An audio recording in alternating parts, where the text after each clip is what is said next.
Parole, parole, parole, parole, parole, encore des paroles que tu sais mon mot. Bon, Solin, je baisse la musique parce que là, on est en route pour Gigondas. Et nous allons rencontrer Florence Quillot pour qu'elle nous en dise un peu plus sur l'impact et le futur aussi des vignes avec le réchauffement climatique. Et même, je crois que maintenant, on parle plutôt de dérèglement climatique. Tout à fait, abus de langage de ma part. On va en savoir un peu plus sur ce que ça fait aux vignes et si on pourra encore boire du vin dans quelques années et dans quel cadre. Effectivement, cette question du dérèglement climatique anime toutes les personnes que nous sommes allées voir.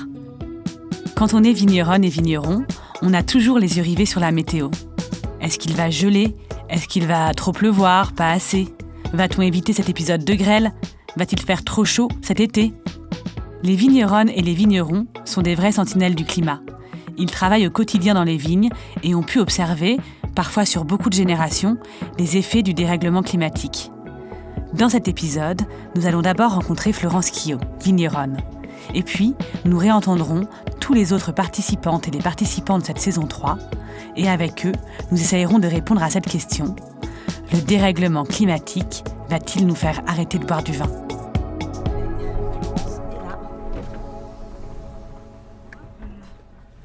Bonjour. Bonjour. Enchantée. Donc je suis Florence, je suis la 13e génération de vignerons au sein des vignobles famille Quillot. Donc on est les propriétaires avec mon frère de plusieurs vignobles en vallée du Rhône Sud et Côte-de-Provence, et plus spécifiquement ici, donc au château du Trignon, où on produit du Gigondas, du Vaqueyras, du Sablé, du Plan de Dieu, du Côte du Rhône, du Muscat de Baume de Venise. J'ai dû en oublier, mais à peu près ça. Donc 13e génération, ça veut dire que vous êtes, alors je calcule même pas arrière, mais donc ça remonte à 1748. Ouais, 18e siècle. C'est un petit peu vieux. Et cette histoire-là, vous la connaissez ? Alors pas intégralement, mais en gros c'est des histoires, on va dire, familiales, de mariage, de succession, d'assemblage, qui fait que maintenant on a acquis au fil des générations plusieurs domaines. Et donc c'est vraiment un patrimoine historique qui est énorme. Vous avez combien de surface viticole ? Alors au total, on est sur 300 hectares qu'on cultive intégralement. Et en plus, donc nous, on est depuis la vigne jusqu'à la commercialisation, puisqu'on exporte nous-mêmes notre production à hauteur de 97% dans 30 à 35 pays selon les années. Alors, c'est les vignes du château. Donc là, on produit sur ces terres du Gigondas. C'est des vignes qui sont enherbées un rang sur deux. Et comme on peut voir, cette année, on est un petit peu plus tardif pour tout ce qui est débourrement, puisqu'on voit on voit quelques feuilles vertes, mais moins que les années précédentes, à la même époque. Vous qui êtes là depuis bientôt 20 ans, quand on parle de dérèglement climatique, c'est quelque chose que vous avez constaté. Est-ce que la météo, jusqu'à présent, elle est plutôt pas mal cette année ? Froide et sèche. Bon, là, effectivement, hier et aujourd'hui, on n'est plutôt pas un très beau temps. Mais effectivement, cette année, on est très très sec. Il a très peu plu depuis janvier. On est vraiment en manque hydrique.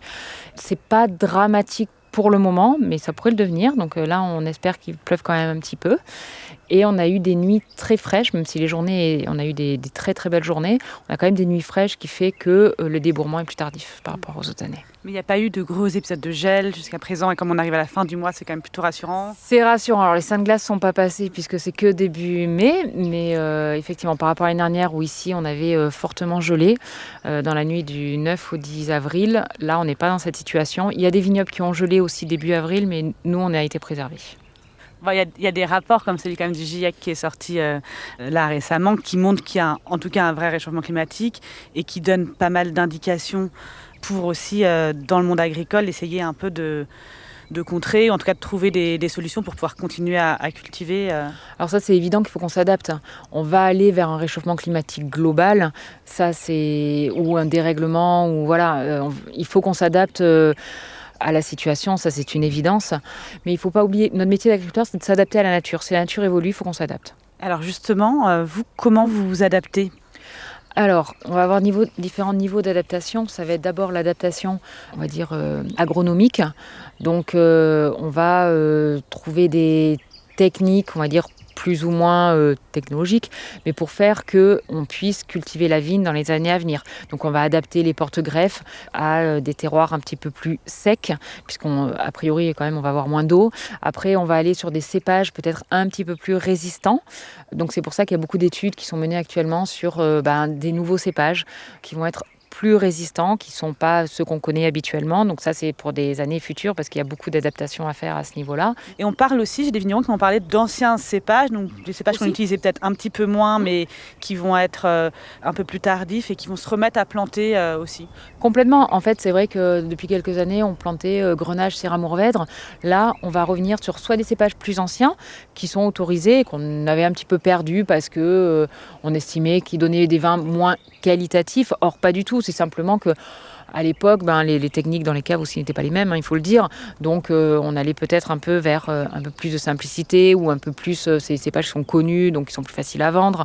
Mais il y a beaucoup de cépages qui sont des anciens cépages qui sont hyper intéressants, ou au contraire des cépages qui sont peut-être pas exactement d'origine des Côtes-du-Rhône, mais qui peuvent très bien s'y plaire maintenant et qui peuvent aussi apporter autre chose.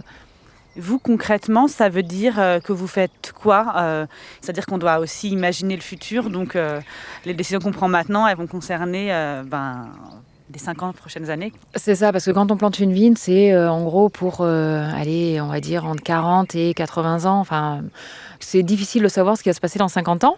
Donc on est obligé un peu de faire des paris, de s'adapter au quotidien et puis on voit ce qui se passe.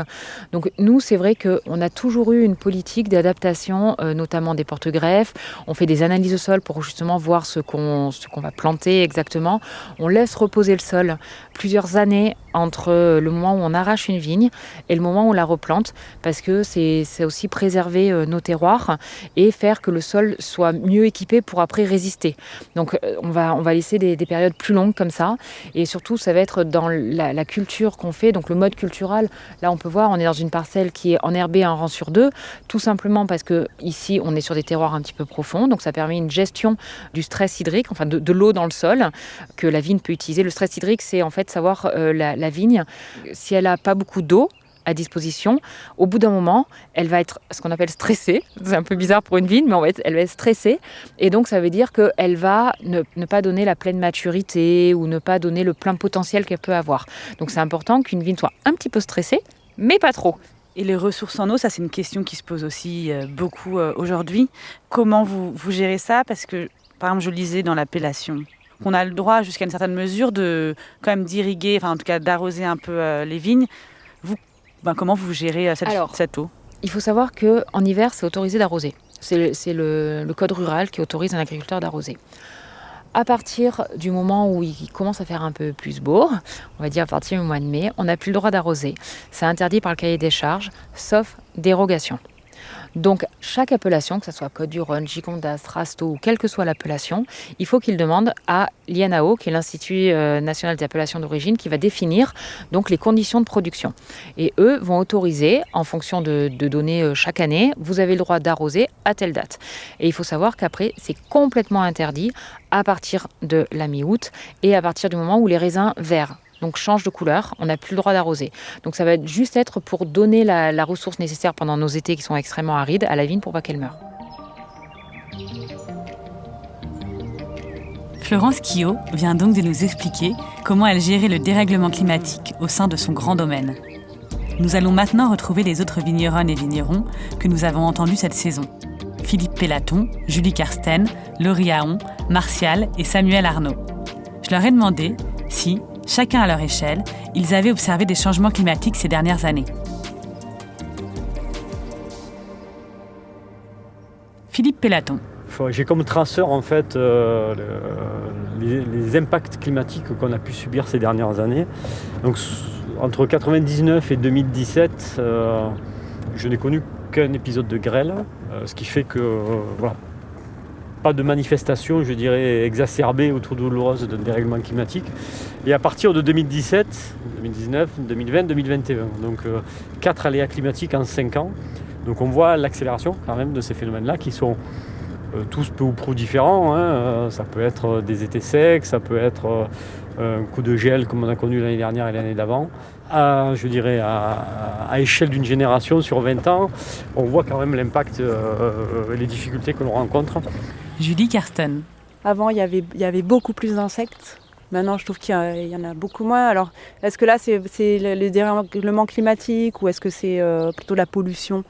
Et après, au niveau du climat, tu vois qu'il y a quand même des choses qui ont énormément changé. Avant, peut-être tous les 10 ans, tu avais un intempérie majeur qui faisait que tu avais un problème sur ta récolte. Et là, tu as l'impression que c'est presque chaque année, en fait, que tu es confronté à des choses, avec du gel, de la grêle. Des fois, dans la même année, tu as le gel et la grêle. Des périodes de sécheresse qui sont de plus en plus longues. Des périodes où il fait très chaud pendant des semaines. Tout ça, on n'avait pas avant. Laurie Aon. C'est pas sous la forme qu'on peut imaginer, tu vois.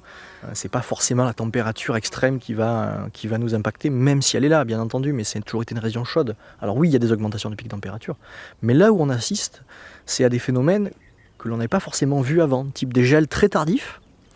T'imagines, tu vois, là, si demain il fait moins 10, moins 5, même moins 3, là, la vigne, autant, ça ne remettra jamais. On l'a déjà connu, tu vois, en 2017, où 75% des vignes ont été gelées, donc c'était fin avril. Et ça, c'est aussi une conséquence du... Alors on parle de réchauffement, mais en fait, c'est un dérèglement climatique, je pense. Martial Arnaud. Quand je suis arrivé en 2008, exactement, ma première cuvée, j'ai mon classeur où j'ai tout qui est noté, en fait, de tous les millésimes. En gros, si je coupe un peu à la hache la chose, chaque année, chaque millésime qui est passé depuis 2010, on a avancé la date de vendange de 1 jour. Donc les parcelles que je ramassais en 2010 à, disons, le 25 septembre, et bien aujourd'hui, je les ramasse 10 ans après, le 12. Donc je vous laisse imaginer sur dans 20 ans, quoi. Samuel Arnaud. Enfin, nous, on a des souvenirs quand on faisait les vendanges, quand on était tout petit. On a même les papiers.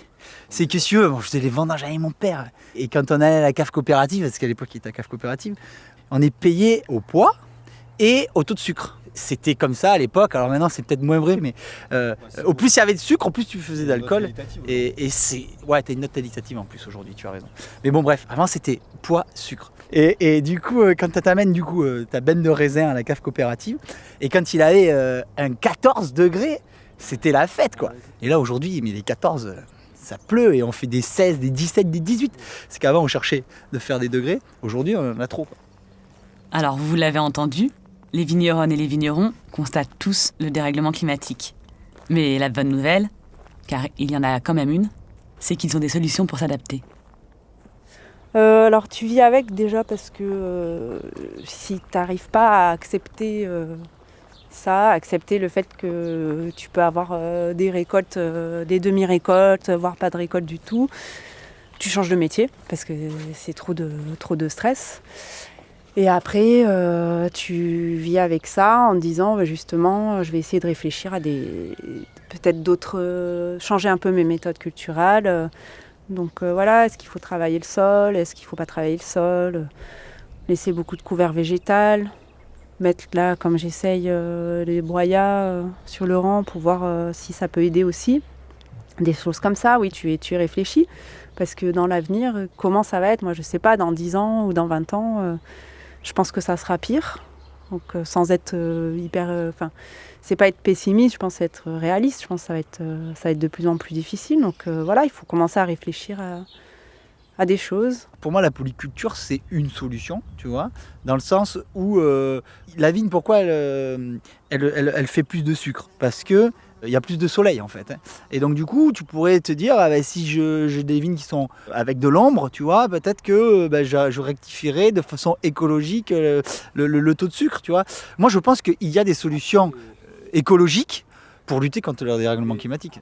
Déjà, je pense qu'il faut encore une fois que les sols soient vivants. Un sol qui est vivant, c'est un sol qui est capable aussi de garder plus d'eau, plus de fraîcheur, plus d'humidité, et qui va réguler la vigne de manière un peu plus logique, sans faire trop de bois, sans faire trop de raisins, tu vois. Donc cet équilibre au niveau du sol va déjà, on va dire, un peu aider la vigne un peu face à ces agressions climatiques.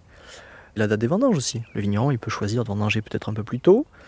Et puis on a ce phénomène là qui est en train d'arriver, qui s'appelle l'agroforesterie, qui consiste à remettre des arbres dans les vignes, ou en tout cas à mettre des arbres autour des vignes, pour baisser un peu la température dans la parcelle. Mais tu vois, ne serait-ce que cette haie là, cette belle haie d'amandier, tu vois, il y a des poiriers, il y a des pommes, ça vient garder un peu la fraîcheur, et donc on évite un peu d'avoir des pics de température extrêmes comme on pourrait avoir, t'imagines, si on avait 300 hectares d'un seul tenant de vignes en plein soleil, voilà ça c'est aussi un avantage. Et je pense que même on devrait presque obliger, tu vois, à avoir des réserves de biodiversité. Alors en bio, c'est en train d'être, c'est en fait, Déméter et en bio, ils demandent d'avoir des espaces de biodiversité pour accueillir cette faune auxiliaire, tu vois, qui vient en complémentarité nous aider dans le métier de vigneron.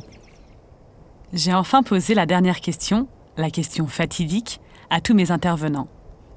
Le dérèglement climatique va-t-il nous faire arrêter de boire du vin ? Peut-être dans 500 ans, j'en sais rien, on ne sera pas là. À notre échelle humaine, je pense que non, le dérèglement climatique ne va pas nous empêcher de boire du vin. Par contre, c'est aux producteurs de trouver les solutions pour pouvoir proposer aux consommateurs du vin. Non, parce que comme il n'y aura plus d'eau, on boira du vin.